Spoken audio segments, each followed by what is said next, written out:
Welcome to the Get Wisdom podcast. For you folks looking for maybe a new way to do life or figure out how to get unstuck in, any area of life, maybe you just need a new perspective on your current circumstance. Well, we can assist you with all of these things. Check us out at www.getwisdom.cc. I'm Miranda. And I'm Jay. And today, we are diving into some really interesting source material. It's a white paper by Brent Ziemann. Our goal here is pretty straightforward. We want to pull out some actionable insights for you, things you can actually use. Absolutely. And the topic Ziemann gets into is, well, it's about the real cost of success. We always hear that big goals need sacrifice, right? But Ziemann's point is that the sacrifice people think about isn't really the main one. It's something else, something kind of invisible, often misunderstood. It's about focus. Exactly. We're looking at his take on this invisible, deceptively simple, but honestly brutally difficult sacrifice. It kind of flips the script on just working harder. He suggests success comes more from disciplined refusal. Okay, right. So let's break down that typical idea first. When people talk sacrifice for success, what usually comes to mind? The classic stuff. The entrepreneur working 80-hour weeks, maybe missing birthdays, athletes skipping holidays, financial risks. Yeah, the visible stuff, the things you can easily point to and say, see, sacrifice. They are, in a way, the easy metrics because you can acknowledge them. But Ziemann's core finding, he puts it right out there. The biggest sacrifice is actually learning to consistently say no. No. Just no. Well, yeah. It's not about giving up one huge thing necessarily. It's about saying no to thousands of small, comfortable distractions. The paper argues that most people don't fail because they lack talent or chances, but because they just keep saying yes to stuff that pulls them off track. So success becomes almost like a defensive strategy then. It changes the question from how hard did I work to maybe how much junk did I manage to keep out? Precisely. And why is saying no so hard? Well, it plugs right into our psychology, doesn't it? Our need for, immediate validation or comfort. Right. Saying yes feels good sometimes. Productive, maybe popular, easy at least. Exactly. Saying no can mean facing some friction, maybe disappointing someone, or just dealing with that awkward feeling. And a lot of people would rather just, accept the distraction than face that little bit of discomfort. Okay, and Ziemann actually puts a name to this fight, right? He calls it the trap of now versus most. Let's dig into that. What does he mean by now versus most?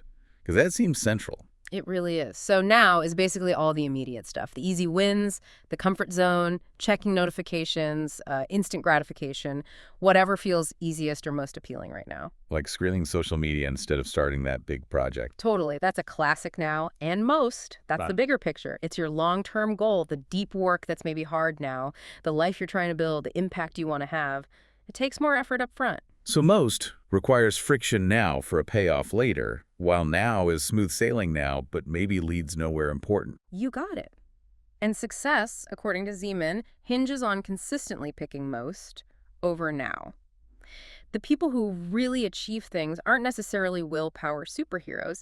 They just have incredible clarity about their most. So their goal is so clear that the now stuff just doesn't even look tempting. Pretty much. It becomes almost a reflex. If your most is clear, saying no to distractions isn't this big, agonizing decision.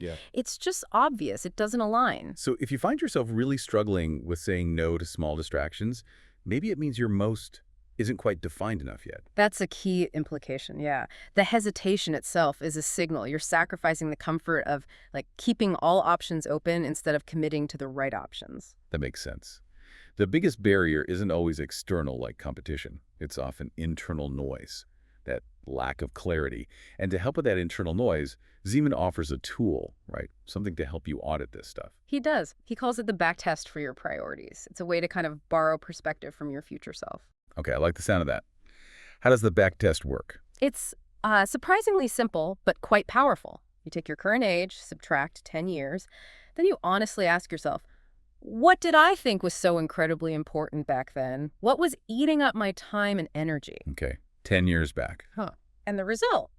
Ziemann says for most people, about 80% of what felt absolutely critical 10 years ago now seems kind of laughable. Laughable. That's a strong word. Think about it, though. Maybe relationships that didn't last, possessions that lost their shine, minor work dramas, social anxieties, things that consumed you then, but now, pew F. Okay, yeah. I can definitely think of a few things from 10 years ago that feel, well, not that important now, looking back. Maybe even a little silly. Right, and that's the punchline. If all that stuff you obsessed over then seems laughable now, isn't it likely that a lot of what you're obsessing over right now will seem just as laughable to your future self in 10 years? Oof. Okay. That hits home. It creates instant perspective, right? It forces you to ask, is this really something my future self will thank me for prioritizing? Or will they just shake their head? It cuts through that illusion of present urgency. And the paper mentions this plays out strongly in certain phases, like your 20s. Yeah, the 20s get a special mention because you're often dealing with finding your identity and massive social pressure at the same time. The now traps are everywhere. Like what specifically? Well, Ziemann points to things like saying yes to every single social invite, even if it drains you, staying in relationships just to avoid being alone, or just tons of low-effort comfort stuff. Like binge-watching shows, endless scrolling. Exactly. Not that those things are evil in moderation, but it's the volume. It's the constant saying yes to the easy avoidance that sucks up the energy you need for the harder, more valuable, most activities. So the hidden sacrifice there is trading that feeling of being busy or needed. Yeah, that illusion of importance. For the actual hard work of building clarity and intention for the future. Confusing activity with achievement. That's it, exactly. We confuse motion with progress. Okay, this brings us back to saying no as the real, superpower here. That's how Ziemann frames it. High performers aren't great because they said yes to everything that came along. They're great because they had the guts to say no, again and again, to the things that didn't fit. Their filter is sharp, refusal is quick. But how do you do that without becoming, a total hermit? Or missing out on genuine opportunities that maybe weren't planned? That's a fair question, and the paper clarifies. The no isn't aimed at blocking truly amazing unexpected chances. It's aimed at the constant stream of, low-value mediocrity. Okay, so the comfortable stuff. Yeah. The requests that give you very little return but eat up your focus. Precisely. When your most is really clear, you can usually spot the difference pretty quickly between a potentially game-changing detour and just another time waster. So saying no to the clutter actually creates the space needed for the truly important yes to even show up. You could put it that way, yeah. And Ziemann offers a way to sort of measure this ability. He says you can almost gauge someone's potential trajectory by how fast they say no to distractions. How fast? Wow. So hesitation's a bad sign. It often signals that internal conflict, right? If you have to pause and really weigh a minor distraction against your main goal, it suggests your main goal isn't pulling strongly enough. You're still letting now argue its case.